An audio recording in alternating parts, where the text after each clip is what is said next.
but... Ouais, c'est affreux. Mais c'est bien, on oublie que... Okay. Ça marche. Oh, okay. Mine is working. Huh?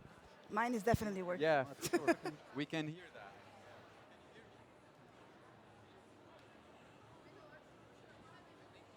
Je pense que le micro de Tarek, il marche pas parce que... It's coming.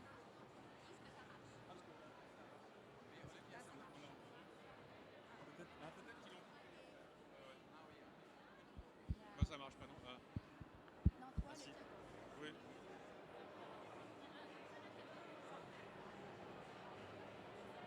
Oh, oui.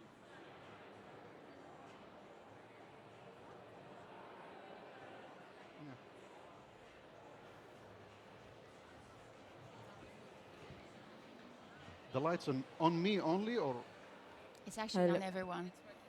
it's working? Okay.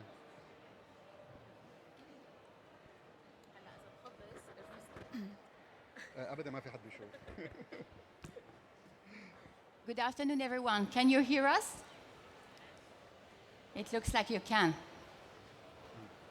Welcome to this Sustainability Roundtable, focusing today on the Middle Eastern region and showing you how sustainability can be a lever for success in our region as well. My name is Valerie Loviza, and I am a sustainability teacher and consultant with the objective of embedding sustainability within the fragrance and cosmetic industry across the supply chain. I'm also a B Corp leader supporting companies within their B Corp certification. Now I will let Dominic, my co-moderator, introduce himself. Hello everyone. I'm Dominique Brunel from NE. I'm one of the co-founder of NE, the olfactory magazine, and also NE Publishing, and we publish a whole range of books dedicated to olfactory culture.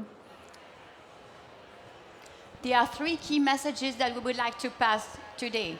So please bear with us. Three key messages. The first one is that it is challenging to be sustainable. That's true for both fragrance suppliers and perfumery brands. And today, we're going to go through these challenges together with your Q&A as well. We'll have two angles conversation with B2B and B2C companies. The second point is that sustainability is a driver for innovation as well. And yesterday we got the chance to have a great discussion that is available on the Beautyworld platform and will be forwarded on YouTube later on.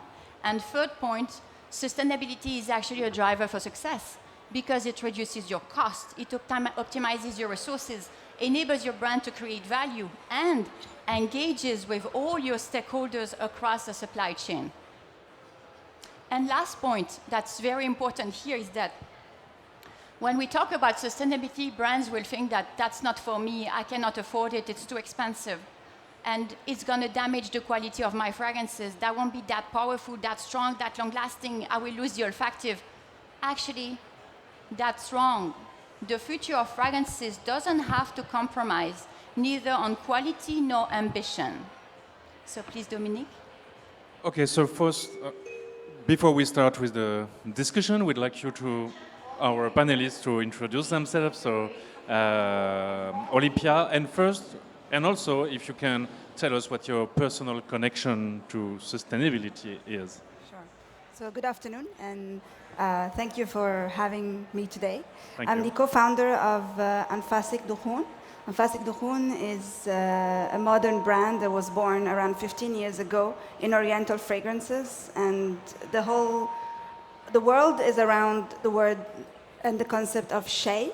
And shay started with an Emirati slang word that means wow, and transformed into a lot more in the last 15 years. It transformed into a positive lifestyle. It transformed into genuine smiles.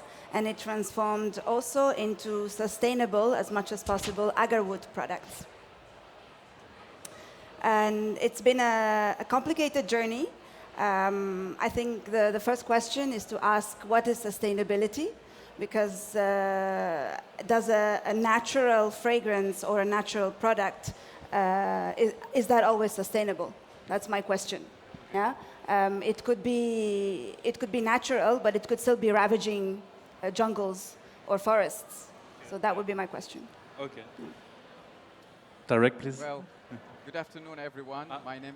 It's not working, I think. It's working. Yeah, little. Oh, Maybe. Nope. Closer. Tarek, can you try to speak and then we'll tell you yeah. if it works? Yeah, I think it works now. Yeah, it works. That's okay. Yeah, good afternoon, everyone. My name is Tarek Ambar. I'm the Vice President Sales for Africa, Middle East, and Turkey in Simrise. Simrise is a global, for the people who doesn't know, we're a global fine fragrance supplier. I'm based here in Dubai since years. And, you know, working in this land with all the passion, with the fine fragrance, sustainability is still new. And we are here today to discuss this topic. Thank you. Thank you. Hi everyone, my name is Ali Jabri. I'm the founder of a perfume brand called Withyam. It's based in Abu Dhabi. And today we are exporting to 45 countries worldwide. Thank you. Hello, it's working. Hi, my name is Rajah. I am the General Manager of CPL Aromas for the Middle East and East Africa region. Thank you for having me here today with such a wonderful group of panelists. Mashallah. You asked Dominique about my personal connection to sustainability, and I'm just going to keep it really simple. I am, by a lot of aspects, I consider myself a millennial. So when I grew up, the talk about climate change, the talk about the environment has always been embedded in the language that we've been hearing at the news.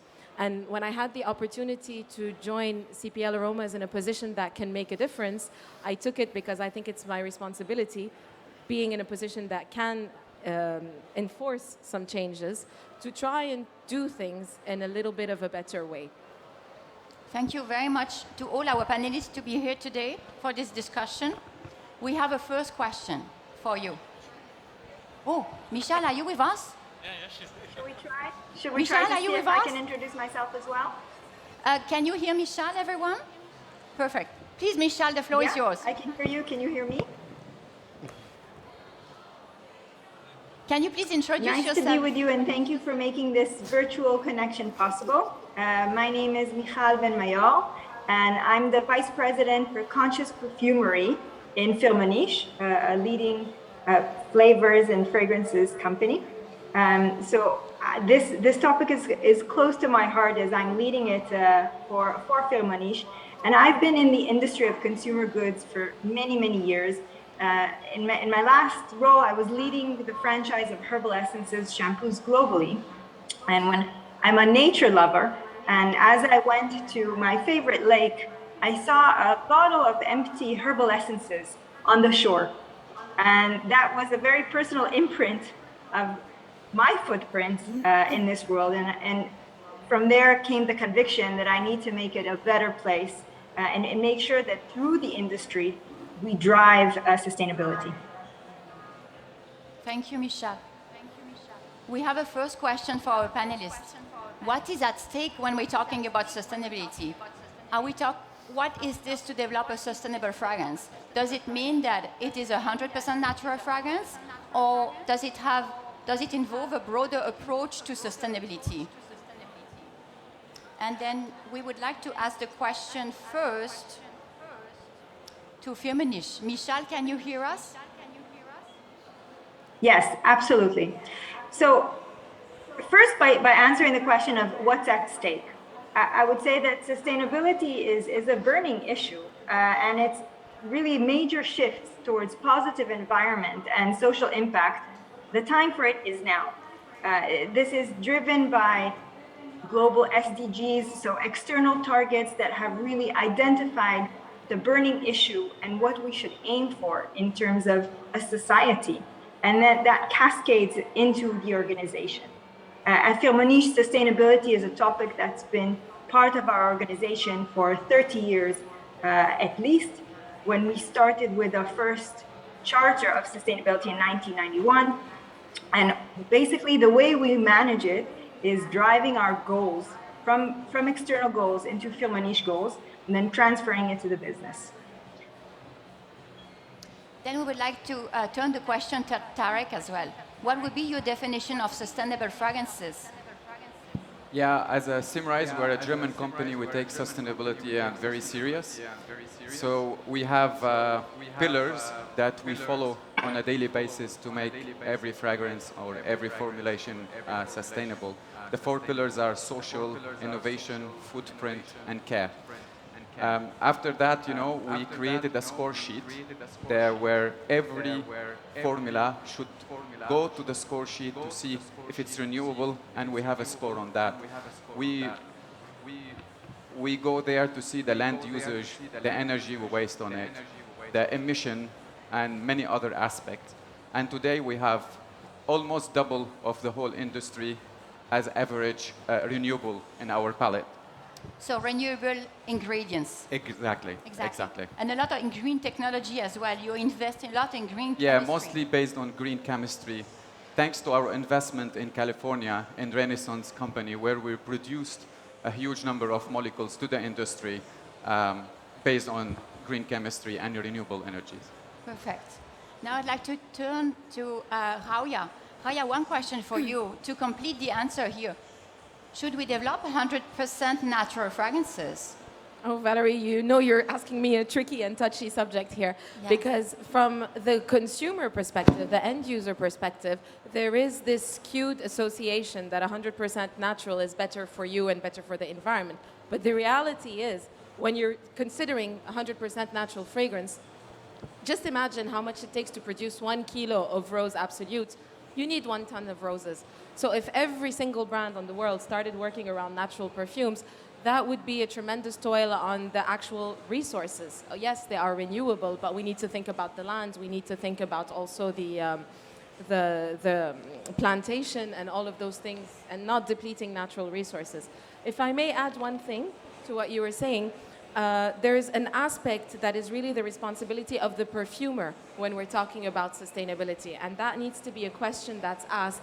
Every single ingredient that's put in a formula has to have a role, has to have a reason for being there. So a little bit more of thoughtful formulation, shorter formulas, and beginning with the first pillar of environment, which is, we always say reduce, reuse, recycle. Let's start by reducing, and then we'll take it from there. Definitely.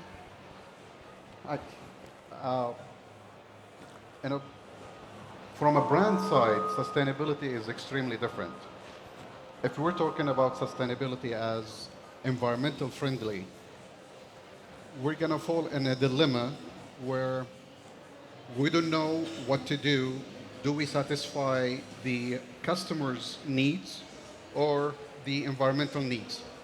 Customers usually, they need affordable prices. If we go with natural oils, all like 100%, that's almost impossible. Customers need really complicated and sophisticated packaging, which is not environmental friendly, of course, but this is what clients want. They know that when they buy this fragrance with this complicated, beautiful packaging, they're going to throw the packaging anyway, but they still looking for a really nice presentation.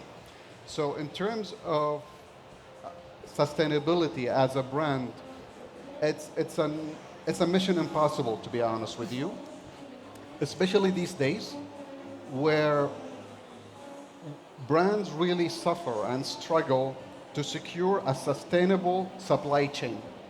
This, we'll talk about it in 1 second. Okay. I'm just stopping you because this is the second question. Okay. Olympia, would you like to add something on the definition of sustainability for the brand, for example? So I think from a brand perspective for a consumer, sustainability also means continuity and continuous availability of the products. And that's where I agree with Ali, where packaging is an issue. People want bigger, which means bigger footprint and more fancy, so it means a lot of plastic, a lot of materials that are not necessarily recyclable.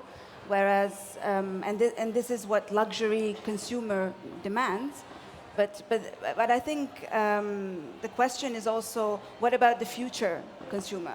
Today's consumers are not really necessarily demanding sustainable products. They're just asking for consistency and beauty. Yes, exactly. So there is something I'd like to add here to complete our first conversation on the definition of sustainability. When we talk about sustainability in our field, we feel like, oh, maybe with a new bottle of fragrances or shampoo, we're going to save the planet. Well, this is not really sustainability. Sustainability is the balance between people, planet, and profit.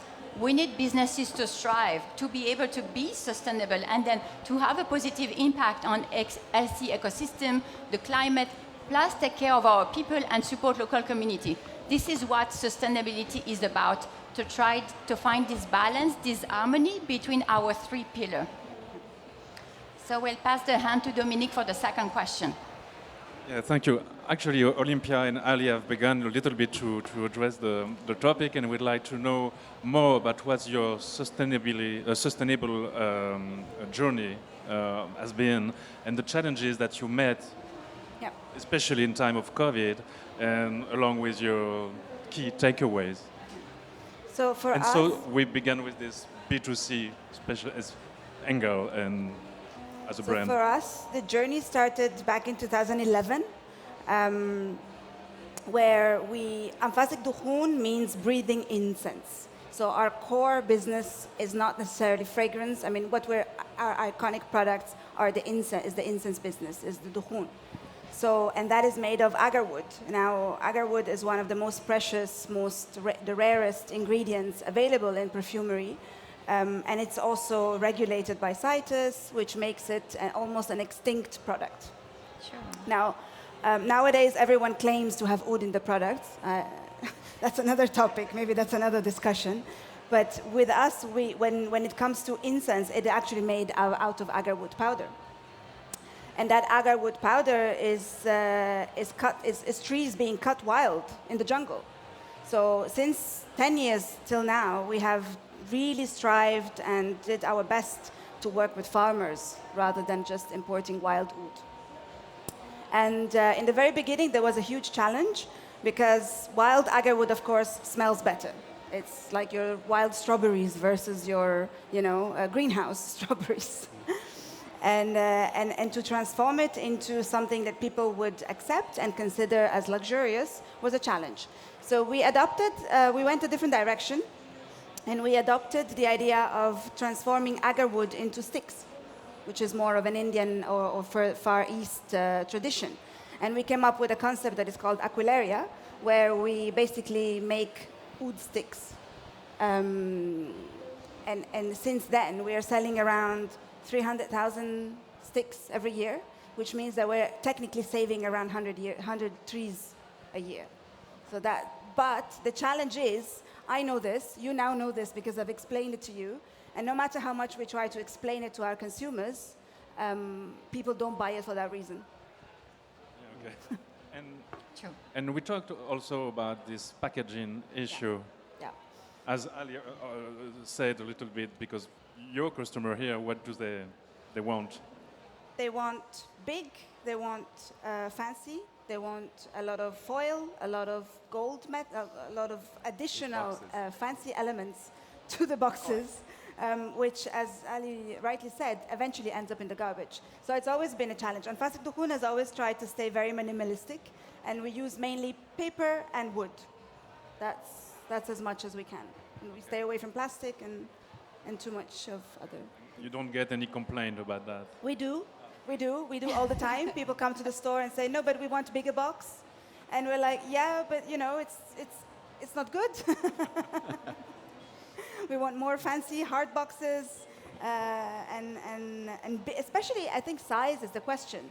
And we are a local brand, so it has not really affected us as much.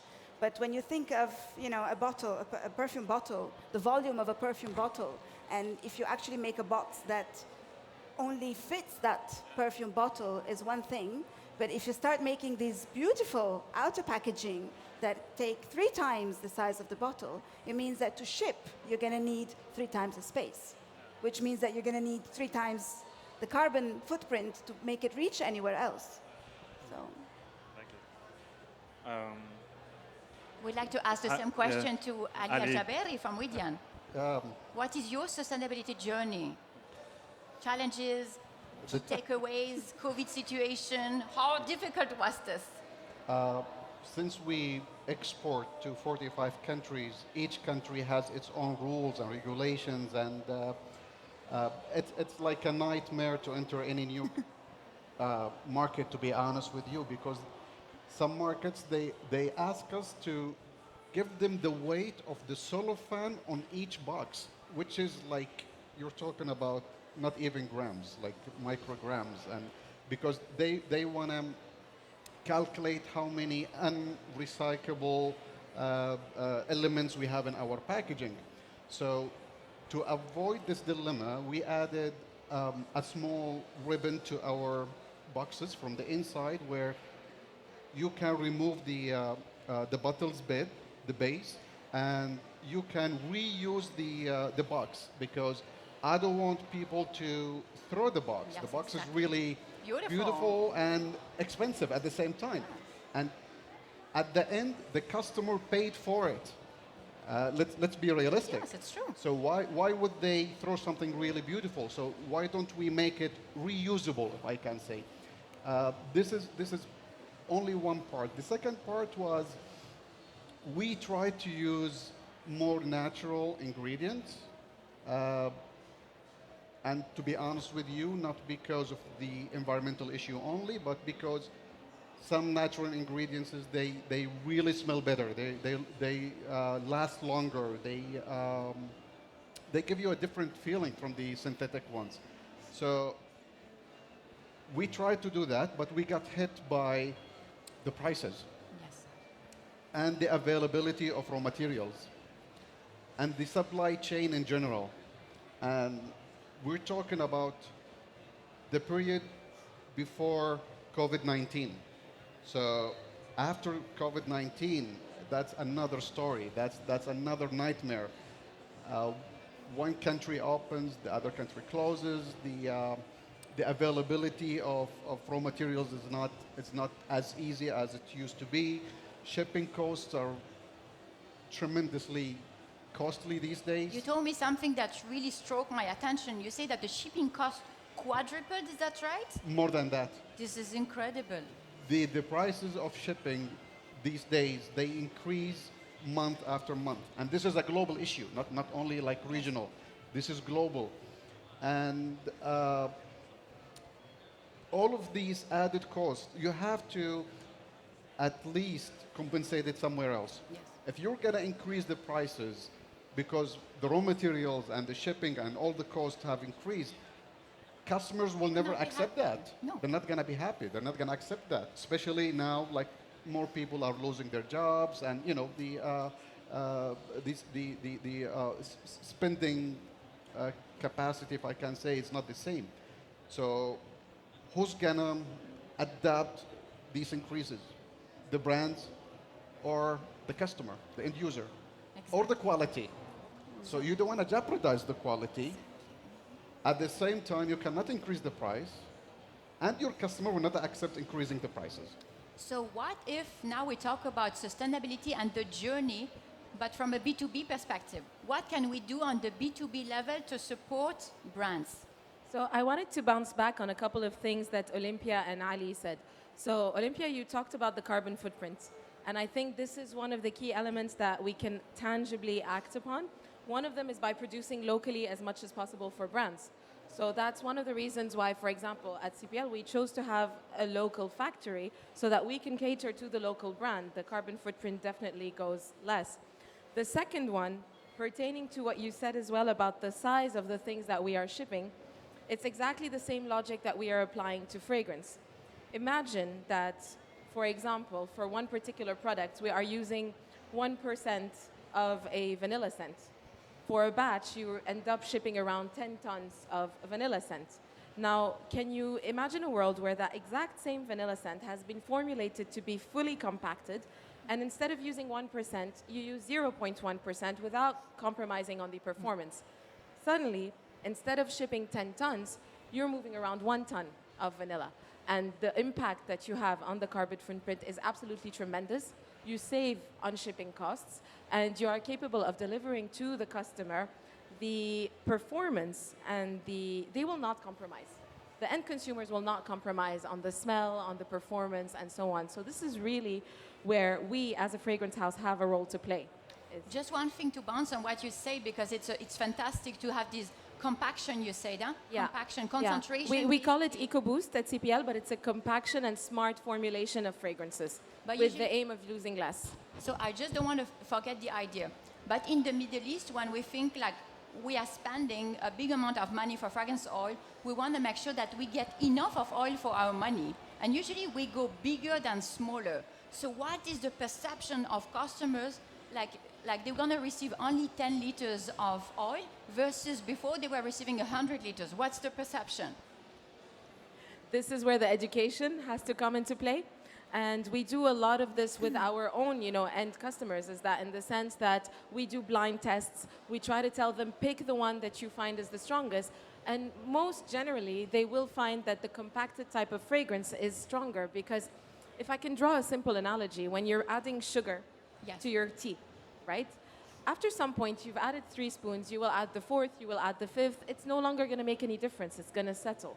So there is that sweet spot when it comes to dosage, when it comes to formulation, and it's our responsibility as fragrance houses to offer you solutions that are smarter and will allow you to save at the end of the day. Thank you very much, Rajah, for the insights. Tarek, please, would you like to add something? Oh, yes, sure.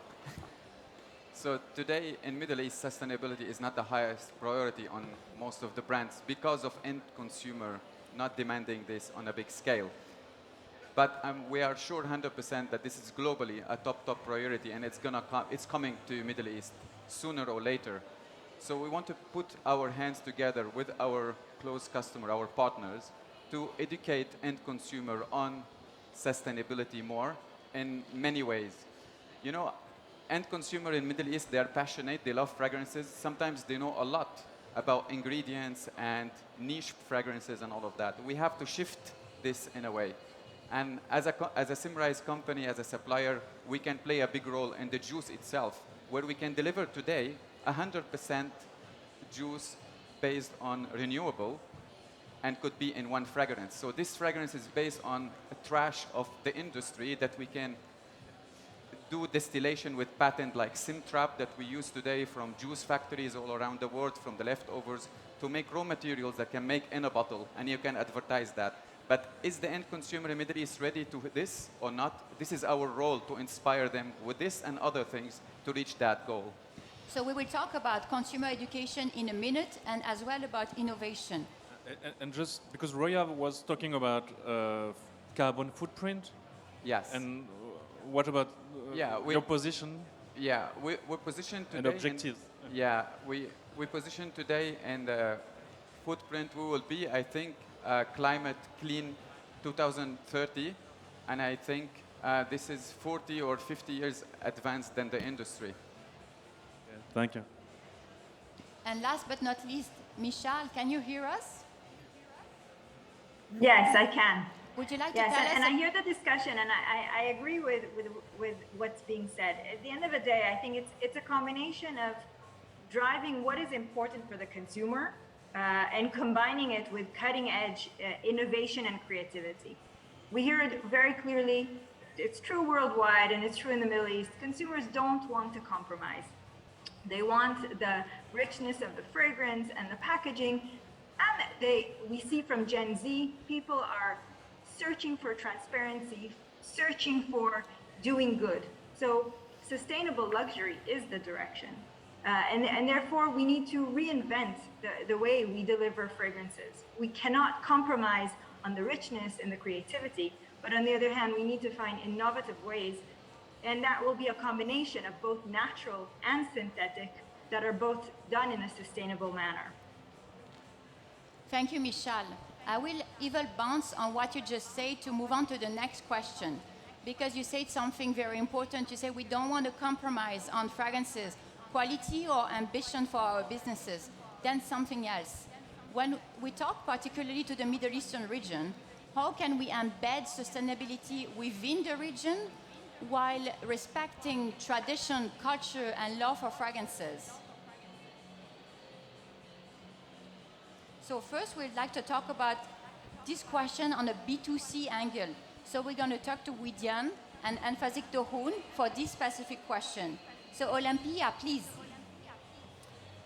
So think the key is educating, and which starts from training the teams to educate and not give up. I think that the number one takeaway is never to give up, because even if we may be ahead in thinking and we want sustainability to be key to the brand essence, and the consumer is not ready there, what happens is most of the time it gets forgotten, it doesn't become a priority anymore, and then you forget who you are. Yeah. So the key is today, like if I go back to my example earlier, so our oud sticks are bought because you don't need the whole burner and charcoal, and it's an easy version of oud burning. People buy them for their cars, for their offices, for traveling, and it's great, right? But in the speech, in the experience when you come to the store, we never forget to explain that the key to this product is actually it's cultivated agarwood and it's a sustainable agarwood. So it's all in not just waiting for the consumer to ask for it, but to keep educating. There is, I think, one last point that is very important, like from our conversation we had before, and to bounce on what Rajah says about going local. Like, how local do you go as well through Anfasik Dohoun? So we produce locally. We source everything locally, I would say, except for glass. And that is simply because there's no glass manufacturer and there's no bottle manufacturer. If anyone wants to start a business, I think you'll make lots of money. There's no local glass manufacturer. So, but everything else gets pretty much produced here. Boxes and fragrances, of course, we import depending on where the raw material is grown, or we work with various perfumers. But otherwise, it gets assembled here, it gets packed here. So we try to be as local as possible. Thank you, Olympia. Now, Withyam. I just want to add one thing.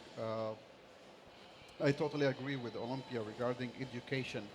But today, we don't only need to educate the final consumer.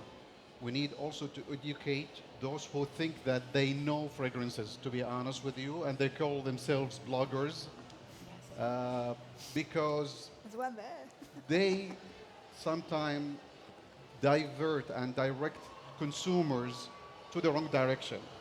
For example, they say, oh, this smells synthetic, this is really bad. What really smells bad, it's not that it's synthetic.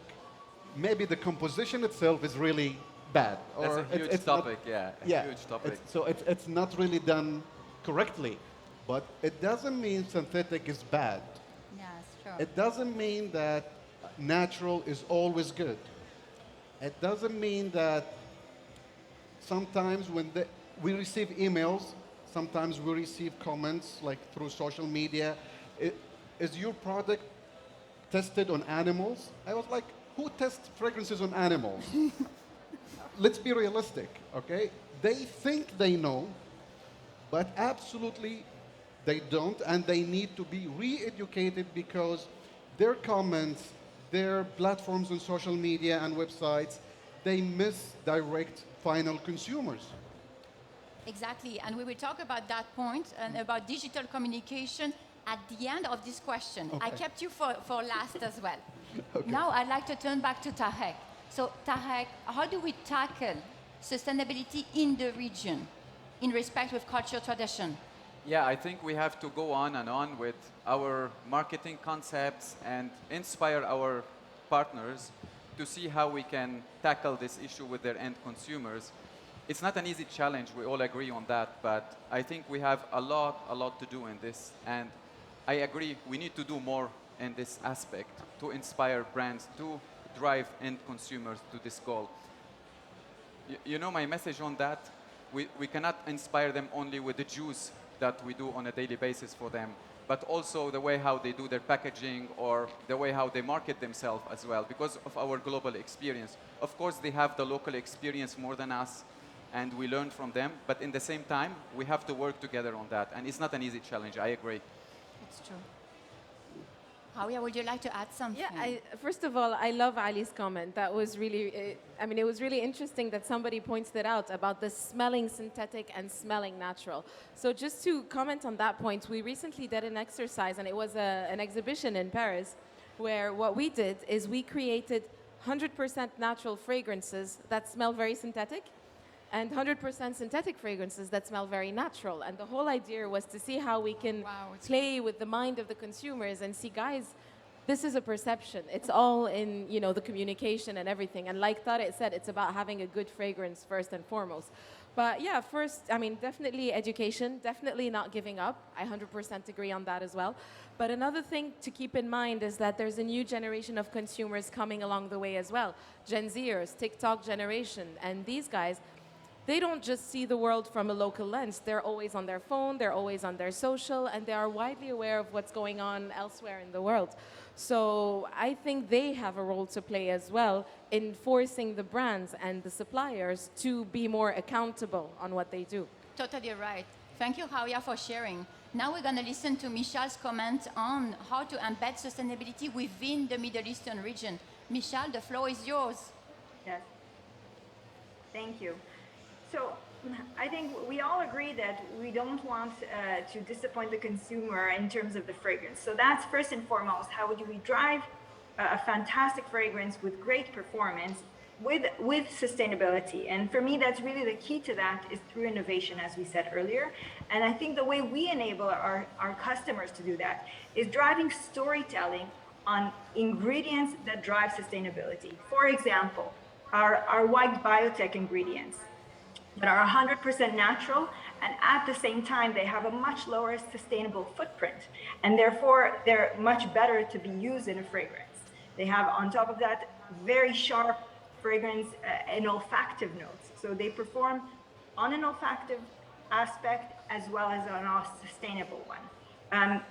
Upcycling stories of our ingredients that, again, have a value in storytelling to the consumer and have a value in terms of creation, as well as sustainability. So finding those win-win that drive performance in a fragrance standpoint and drive sustainability. And through education, really talking to our customers and consumers of how we are able to create fantastic fragrances, but at the same time, progress on our ambitions on sustainability. And there's something very important as well, Michal, that you're doing at Firmenich. It's actually to simplify the message. And it's totally in line with consumer education because like consumers are everywhere, like across the supply chain. And by simplifying the message, everyone is able to have a positive impact with the Eco Compass, with the platform, creation platform. And there is one thing I'd like to talk about because I find it fantastic. It goes beyond transparency across the supply chain. It's called the Path to Farm. Would you like to tell us more about the Path to Farm concept? Yes, absolutely. So this is part of our Naturals Together program, where we really look at natural ingredients that are core to our palette. How do we make them in a way that is respectful for the environment and for the communities that are there to grow them?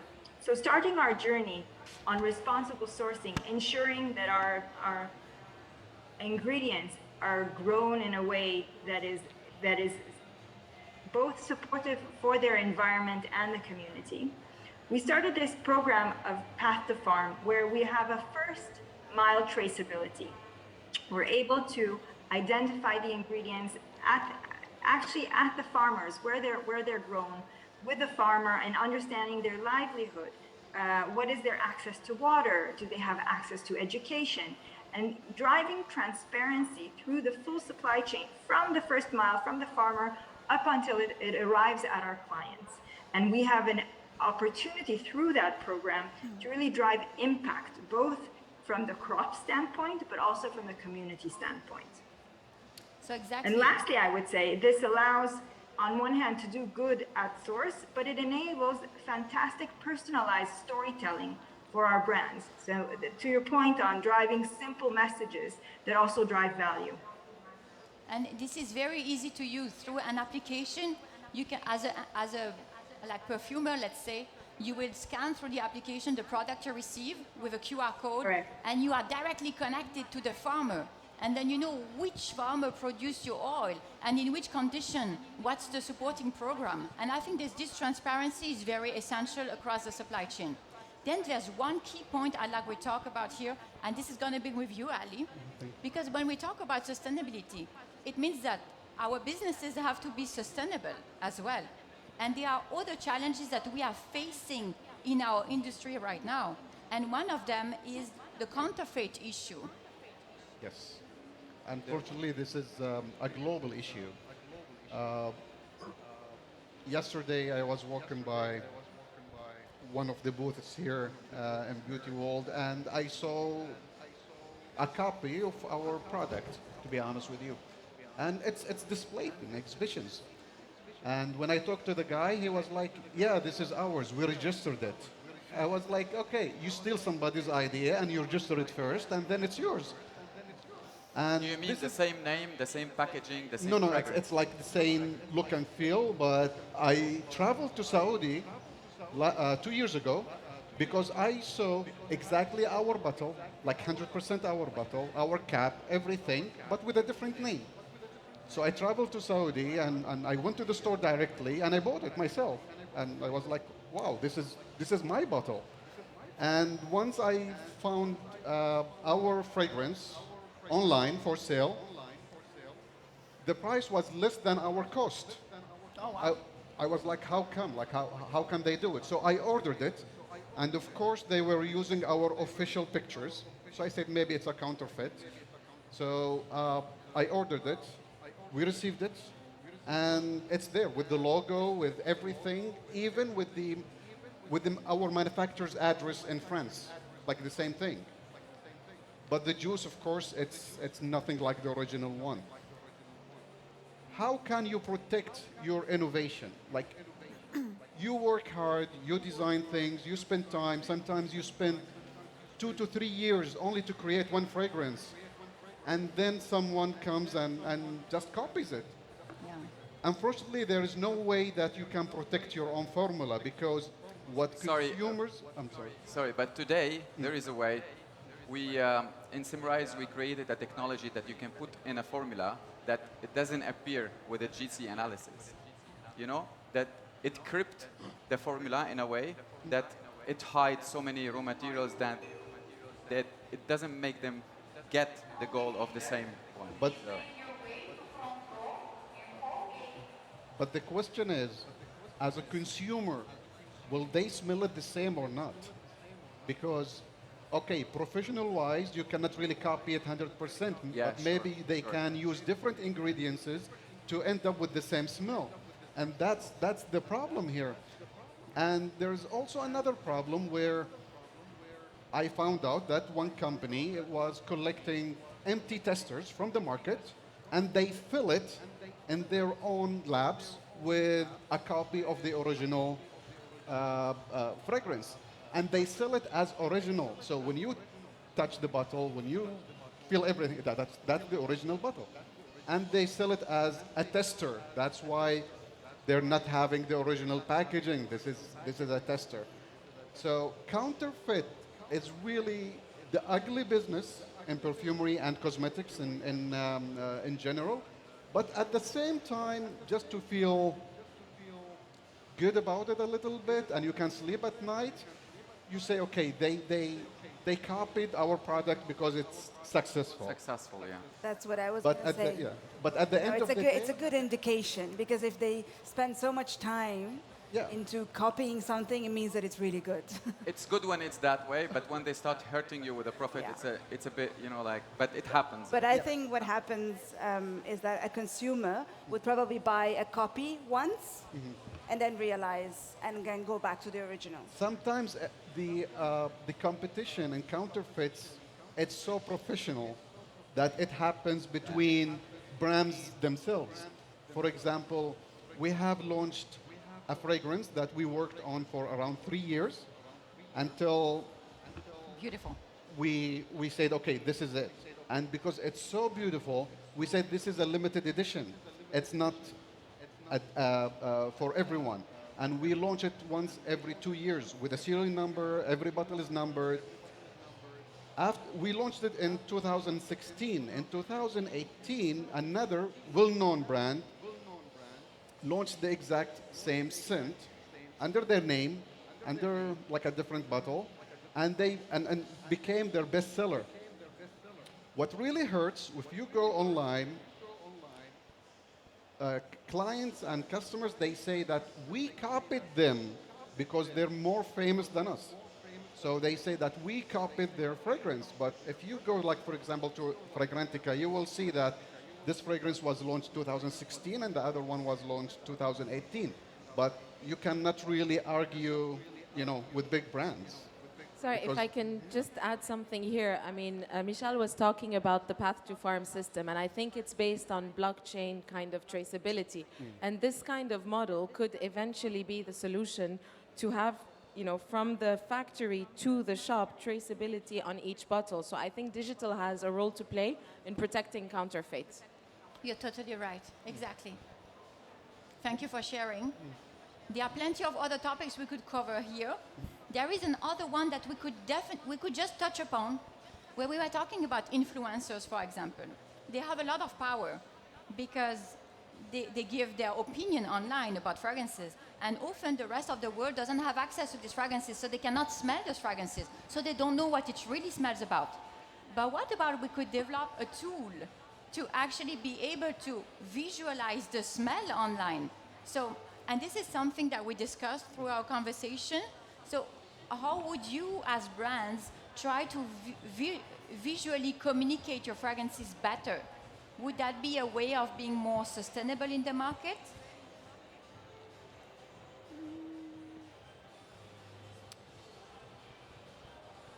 So definitely, I think in the last couple of years, earlier it used to be all static, sort of 2D prints or images, and that has its own limitations. Nowadays, we use more interactive features to engage with customers, right? So we can do videos, we can do polls, we can do reels, and all this new terminology that is coming, and that makes basically what I think is now communications two ways. Earlier, brands would just communicate one way, just mass, right? And then consumer would take it or leave it. Now there is a real conversation going on, which I think is very beneficial for both ends, because consumers end up understanding better what the brand is trying to do, and the brand understands what its customers, especially its loyal customers, really is asking for. Exactly. How is that more sustainable? I'm not sure, actually. Valérie, may I add something there? I just wanted to say, because you're talking about the fact that influencers have a voice.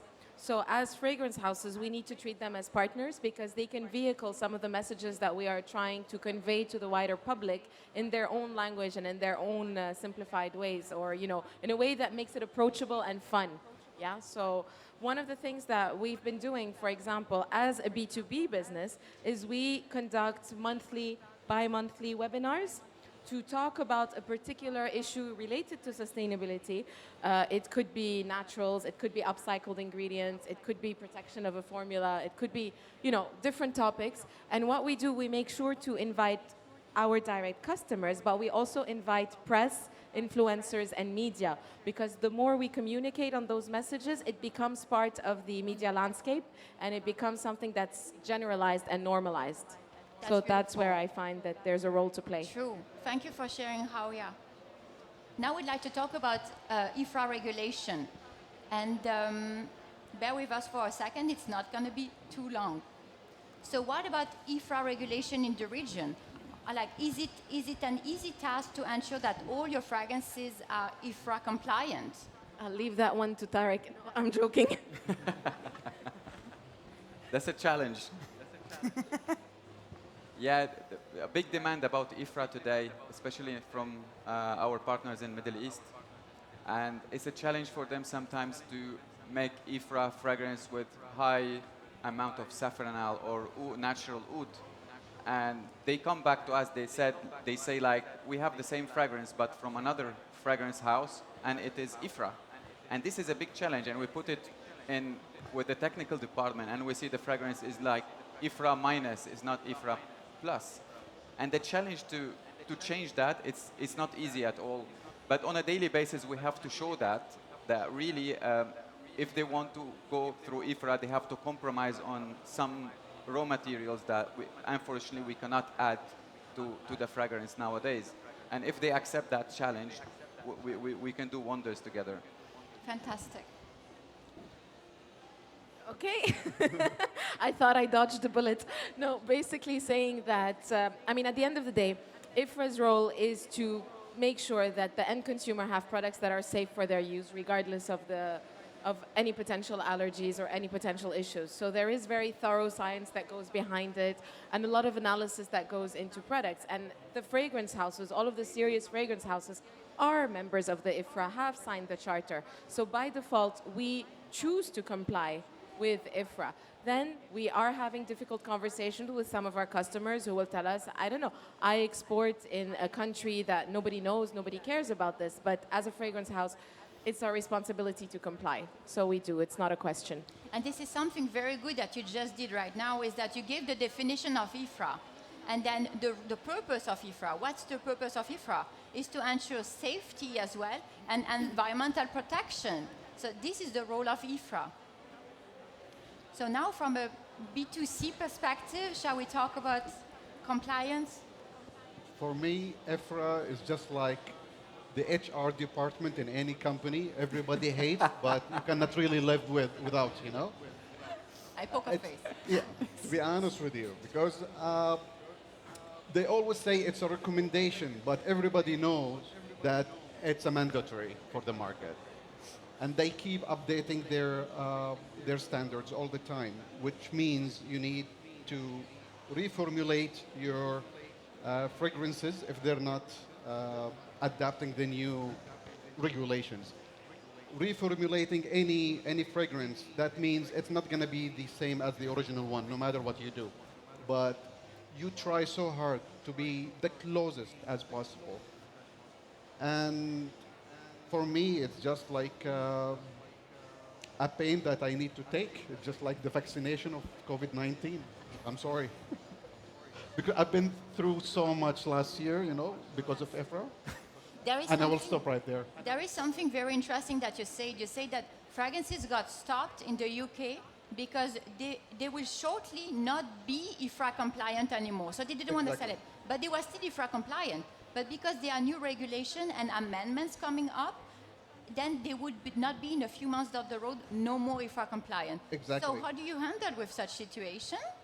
For the UK market, for example, we were IFRA compliant until they updated their rules, and then they put a deadline to adapt with the new rules.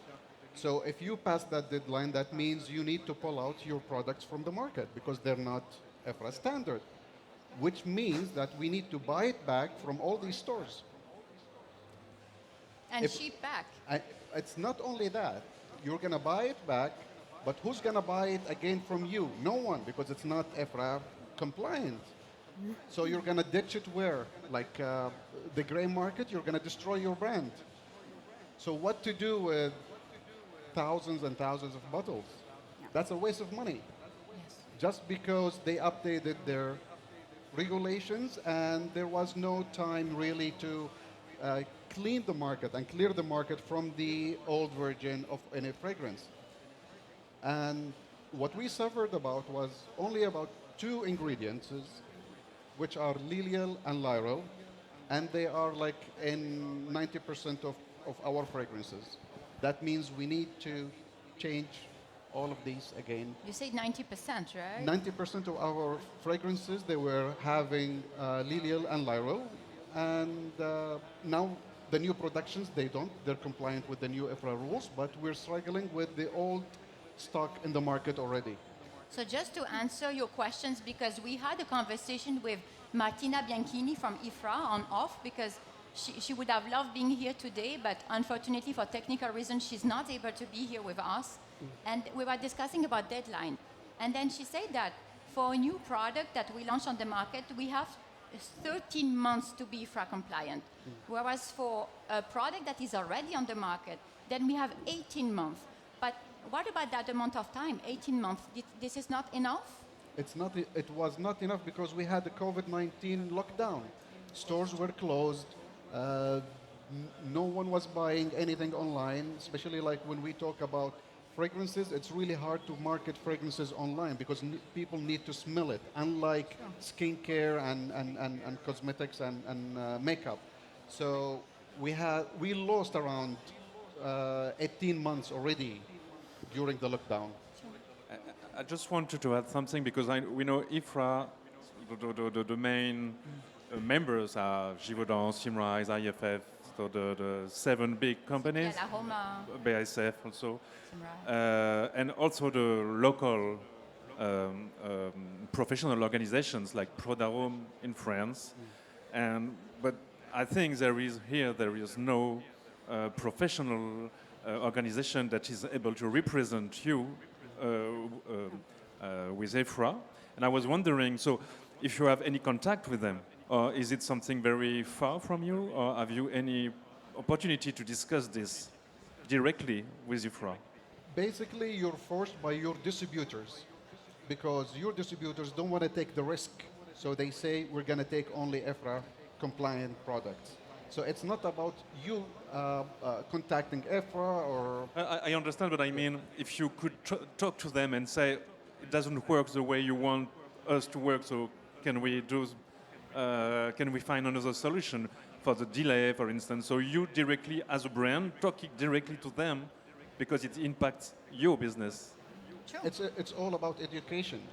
I cannot really educate 45, distributors in 45 different countries. No, I'm talking about IFRA, the president of IFRA. Could you call her and say, no, doesn't work? I don't have that. But to your point, Dominique, I think we do need an industry association here. And that's something that all of us should be talking about separately and individually, and then have like a voice of this market that can go back to the global associations. Yes, I agree. It's missing. Because they just launched, for instance, a website in Chinese, but there is nothing for Middle East. Not yet Arabic. So Yeah, let's not talk yet, about it later after this conversation. Yes. Olympia, would you I like would to just add? like to add from a Firmenich perspective, if I can. You were coming after. Yes, you can. Yes, please.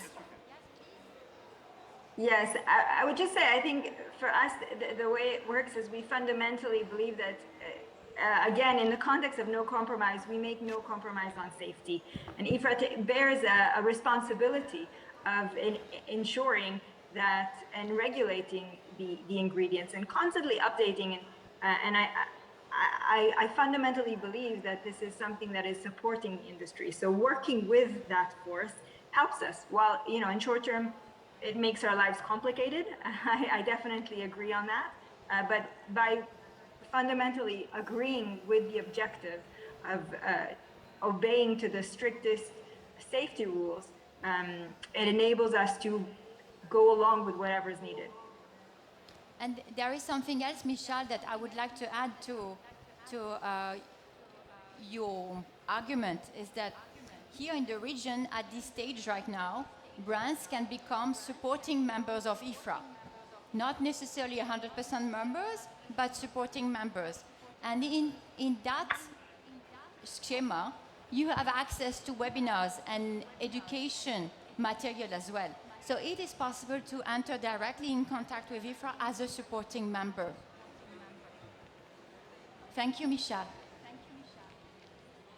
Now we'd like to talk about consumer education, so I pass the microphone to... I just wanted to add yes, one please. thing about IFRA, sorry.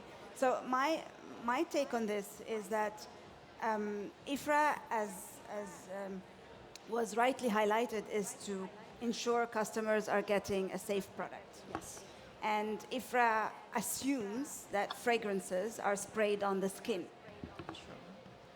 Now, we know that in the Middle East, fragrances, 90% of fragrance goes on the clothes, on fabric, and not on the skin. So my argument, and I would love to speak to the president of IFRA and say, well, we need a hybrid regulation for fragrances that are not home fragrances, and they're not fine fragrances, they're not cosmetics either. It's somewhere in between. And if you write home fragrances or clothes fragrances, So does we it work? recently have launched what we call multi-purpose fragrances. Okay. So they're all-around sprays, right? And they can be proposed, they can be used for multiple reasons.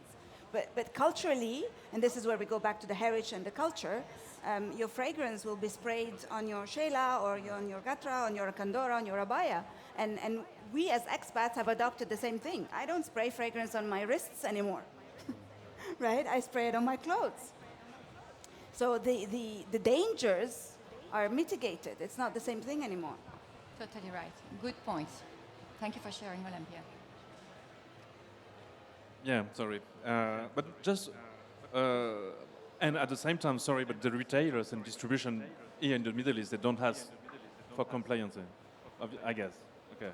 No. So locally, if you're a local brand, unless you start exporting, you're not really asked for IFRA. Okay. I just want to add something on what she's saying. You know, with all the partners we work in Middle East, we don't have a problems with IFRA unless they want to export to Europe. And then they ask you to, in 2 weeks or 1 month, to rework all their fragrances to be IFRA. Then we do 1, 2, 3, 5, 6, 7 reworks. You don't reach the target like they are satisfied with, and you struggle a lot. So behind the scene, really, fragrance suppliers work so hard on this topic, who sometimes without compensation on that. At the end of the day, sometimes you lose. They don't take the IFRA version, then it, you know, all your work for 2 months with all your perfumers, evaluators, lab, and all around it for nothing. So in that case, as a fragrance supplier, if I may, you need to ensure that all the fragrances that you develop are IFRA compliant in the first place, because it will enable brand to export to Western countries very fast, yes, where the IFRA regulation is required for distribution. So that's a mandatory requirement. Yeah, but even if you work on IFRA today, for example, you have a brief, you work on IFRA today, the fragrance is IFRA here in the Middle East. After 5 years or 6 years, the new regulation of IFRA 49, for example, comes, and then it changed the rules of IFRA, then you have to rework again. In that case, what about putting in place a system, automatic system, that identifies formulas that are no more IFRA compliant once the new amendment is passed, and then we directly submit the new IFRA, compliant formula to the customer, like proactively. By the way, this is the new formula we are replacing with just one green light. It's happening today. It's in place. I believe our competitors also, the fragrance suppliers, they're doing it also. So, but it's not easy. I agree. What happens when you talk about natural agar wood? When you use natural oud, yeah, that's the biggest topic. How is that going to ever be IFRA? So, and why would I change my brand essence for the sake of IFRA? So yesterday we had a... Michelle wanted to say something. Yes, Michelle? It was me.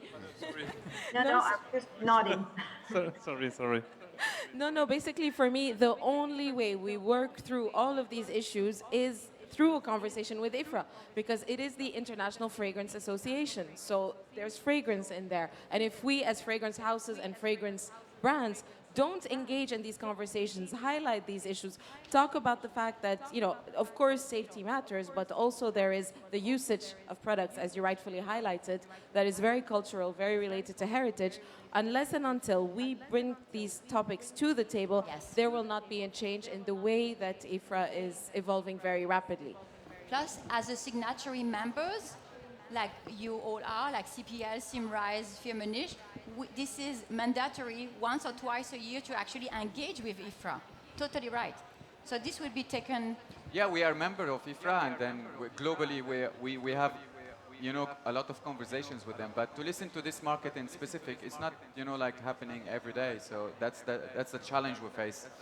And just maybe to get back a little bit on the topic, about IFRA, did you know, for instance, that they are also giving recommendations about sustainable ingredients also?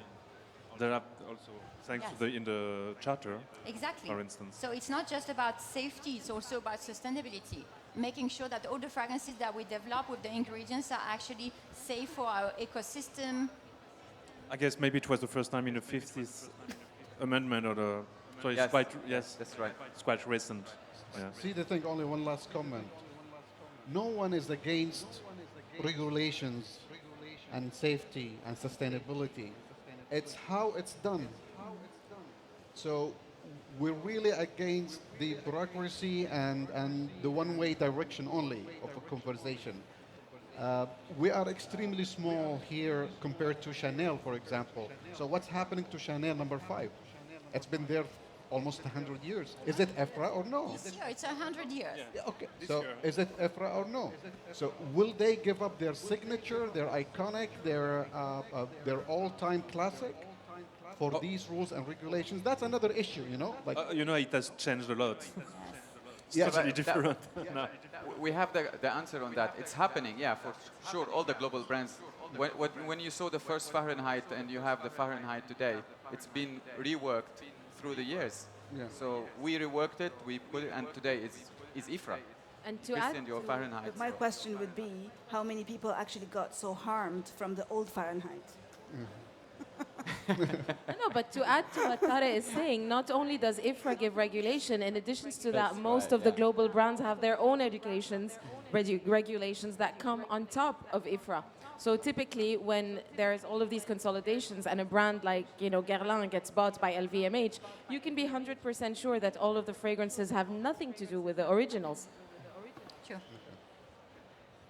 Okay, so next topic. You've talked a little bit about that already. What about the customers? And we wanted to know what their demand was, but actually we kind of understood that it wasn't very strong, but maybe there are some demanding, or maybe with the new generation right now. And also, can you raise awareness about this? I know what we do at NE, we publish a lot of content to explain all of this and also the difference between natural and synthetics. But maybe the issue is with our work, so you have to take time to read it. And so sometimes at the same time you have some media who gives really short and not so accurate information about this is natural, as you said, and it will save the planet. Or this application like Yuka, where you can scan a tag and then it says, okay, it's dangerous just because there is this one ingredient, and it doesn't take into account the dosage and all. So all the customers that are confronted to lots of information that are not so accurate from our point of view.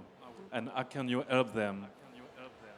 So I think on fragrances particularly, consumers are not so demanding in terms of sustainability yet, the current consumers. Definitely the millennials, the Gen Zs, what they want, I think what they want is bigger than sustainability. They're looking for purpose. They want brands that actually stand for something. And that can be social, that can be environment, it can be many different aspects of it. We see more of concerns and requests and demands when it comes to skincare, and recently we ventured into makeup. So there we have a lot of demands. They want to know if it's cruelty-free, if it's vegan, if it's paraben-free, and so on and so forth. So I think fragrance is a bit of a lagger. Because it's put on the skin and not on the clothes. Yes. So fragrance is a bit behind in terms of consumer awareness. And again, the best thing we can do is just educate and promote, and we have a lot of media. Social media is the best. And what were the beauty ambassadors? So the people in the shops, are they trained to explain all of that? We spend a lot of time training, and transfer of information is the key, and is also sometimes the most challenging element, because it becomes Chinese whisper. So what you tell me is going to end up different by the end of I understand. the round table. But yeah. If I may ask Michal to get back to us regarding consumer education, as we are kindly running out of time. Non, je pense que c'est pas bon là. C'est 15 minutes. Yeah. Still. Michal, can you hear us? Sure, yes, I can. So related to consumer education, and I think Firmenich has two ways of approaching or providing fragrances, both for the fine fragrance industry as well as the consumer fragrance industry that goes into laundry detergents and body care and skincare, etc. And I agree that there are different demands in terms of sustainability for both. I would say the first point that companies are looking for is understanding what are the consumers interested in within their respective category from a sustainability and other point of view. And I do agree with what was said, that consumers are looking for excellent products that have a meaning, that have a purpose to them. And then what we've created is a process that's called Create for Good, which enables us to work with the brands directly and understand what are their consumer segments, what are they interested in. Then how does the brand want to wrap that? What kind of claims do they want to make? How does that cascade into our creation? And lastly, how do we measure that? And we have an EcoScent compass that brings the elements of environmental, it brings the elements of social, and really creates a way for us to measure our impact environmentally, socially, green chemistry, and to improve it. And that's kind of the end of the product that enables us to continuously improve on our measures of understanding and sustainability footprint. Thank you, Michal. Now, we'd like to thank all our panelists for attending discussion today. One last word for you. What is the last advice that you would give to perfumery brands or product manufacturers in the objective of embedding sustainability across the supply chain within our industry? Rawia, you start. One word, one sentence. What do you advise to brands? Just do it. Perfect. Ali? Just survive. Peter? Tarek, let's work together on it. Perfect. Olympia? Just stand for what you believe in. Perfect. Dominique? Just read and get more educated about all these topics. And read our Get the books. magazine. Get the NEZ magazine. Yeah, put it in your hands. Sorry for the advertisement. So what we remember today is transparency, collaboration, and one word for Michal. Michal, what is your last advice? Yes, I would say embrace sustainability for growth. MashaAllah. Thank you very much, everyone. Thank you. Thank you. Thank you. Thank you.